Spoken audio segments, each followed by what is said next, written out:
Cukup? Masih oke ya? Baling? Sila.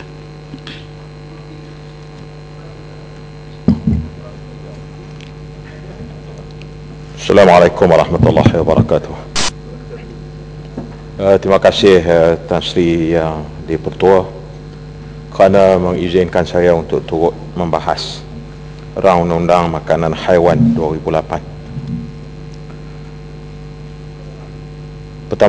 Pertama sekali saya ucapkan penghargaan terima kasih kepada pihak kementerian kerana berjaya membentangkan Rang Undang-Undang Makanan Haiwan 2008 pada sesi parlimen kali ini. Bagi saya sebenarnya Rang Undang-Undang Makanan Haiwan ini mungkin perlu lebih dahulu ataupun sebelum daripada ini telah pun diselesaikan. Kerana pada Islam apa yang dimakan oleh kita umat manusia adalah merupakan salah satu perkara yang utama yang harus diberikan perhatian. Sering kita dengar perbahasan kebanyakannya fokus kepada kesan-kesan terhadap tubuh badan daripada hasil makanan dan pemakanan. Mungkin itu suatu perkara yang tidak dapat kita nafikan. Kerana apa yang dimakan itu baik, maka membawa kepada tubuh badan kita menjadi sihat dan bertenaga. Begitulah juga sebaliknya. Di sisi Islam, sebenarnya apa yang kita makan lebih jauh daripada itu. Bukan hanyalah sekadar untuk menjaga keselamatan dan juga kesihatan tubuh badan, tetapi jauh kepada kesejahteraan jiwa, hati nurani dan juga tindak tanduk manusia itu sendiri. Dan begitu jugalah kesan kepada ibadah seseorang. Kerana bagi kita orang Islam selalu kita bincangkan masalah khusyuk, kita bincang masalah tawaduk, kita bincang masalah ikhlas dan sebagainya. Khusyuk, tawaduk, ikhlas dan sebagainya ini bukan adalah suatu ledakan yang biasa sahaja, tetapi juga berpunca daripada hasil makanan dan pemakanan yang dimakan oleh seseorang.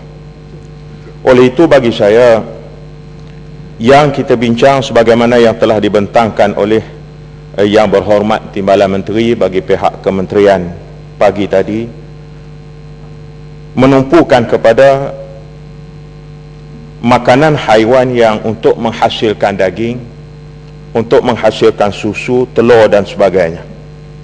Maka ini adalah penting untuk turut sama kita bahaskan. Kerana saya bimbang takut ketidakpekaan kita dalam hal-hal yang seumpama ini langsung ataupun tidak langsung akan membabitkan masalah-masalah yang bukan saja kesihatan tubuh badan, tapi menjejaskan jiwa, hati nurani, yang akan melibatkan kepada reaksi selepas daripada itu ialah tindak tanduk manusia seseorang, atau tindak tanduk seseorang manusia. Dalam hal ini perlu saya rasa kita lihat balik apa yang telah pernah diingatkan begitu serius oleh Allah Subhanahu wa taala dalam surah Yunus ayat yang ke-59. A'udzubillahi minasyaitonir rajim. Qul ara'aytum ma anzalallahu lakum min rizqin faja'altum minhu haraman wa halala. Qul Allahu adzina lakum am 'ala Allahi taftarun. Maksudnya, terangkanlah kepadaku tentang rezeki yang diturunkan oleh Allah Subhanahu wa taala untuk manfaat kamu itu, lalu kamu jadikan sebahagian daripadanya haram dan kamu jadikan sebahagiannya pula halal. Katakanlah wahai Muhammad, adakah Allah telah mengizinkan bagi kamu berbuat demikian dan kamu hanya mengadakan pendustaan terhadap Allah? kita boleh nampak dan kita boleh nampak lihat ataupun kita boleh faham daripada sepintas lalu ayat ini pun menunjukkan bahawa apa yang telah dihidangkan oleh Allah Subhanahu Wa Taala rezeki ini sendiri ada kaitan dengan tindak tanduk manusia itu sendiri, sama ada dia menjadi haram ataupun menjadi halal. Berhubung dengan haiwan yang mungkin fokus kita dalam rang undang-undang makanan haiwan ini, sudah tentulah yang saya dapat faham daripada rang undang-undang yang dibentangkan di sini ialah haiwan-haiwan yang dimakan atau diguna oleh manusia itu sendiri. Sebab itu tujuan utama kepada rang undang-undang ini sendiri ialah untuk mengawal selia kualiti makanan haiwan dengan tujuannya supaya haiwan itu juga selamat dan dia juga selamat untuk dimakan oleh manusia. Minta jelas sikit boleh? Terima kasih, betul. Apabila baling selaku orang yang mendapat pendidikan dalam bidang agama ni, bercakap soal halal dan haram yang dikaitkan dengan soal makanan haiwan ni, saya ingin mendapat penjelasan daripada baling berkaitan dengan isu yang berlaku dalam negara kita hari ini, ialah kerana penternak haiwan ini, khususnya ikan, keli dan sebagainya, memberikan makanan khinzir. Jadi walaupun saya berada di kafe tadi pun isu ni dibangkitkan. Macam manakah pandangan Islam terhadap isu ni? Dan saya rasa rakyat perlu tahu, dan rakyat ingin mengetahui tentang hukum hakam ni. Adakah baling bercadang supaya benda tu dibawa ke jawatan kuasa fatwa, dan ataupun mungkin dalam pengetahuan baling jawatan kuasa fatwa telah pun ada hukum hakam berkaitan dengan itu, supaya rakyat semua jelas. Kadang-kadang makanan yang ikan yang kita makan tetapi sumber asalnya ialah daripada daging daripada khindir dan ataupun makanan-makanan yang dilarang dalam Islam. Jadi boleh dapat pandangan daripada baling tentang isu ni supaya kita rakyat lebih jelas lagi. Terima kasih. Terima kasih Yang Muhammad Kuala Kedah. Berkaitan dengan apa yang ditimbulkan, memanglah jelas dari segi kaedah hukum bahawa sesuatu yang berlaku tidak akan berjangkit ke pihak yang ketiga.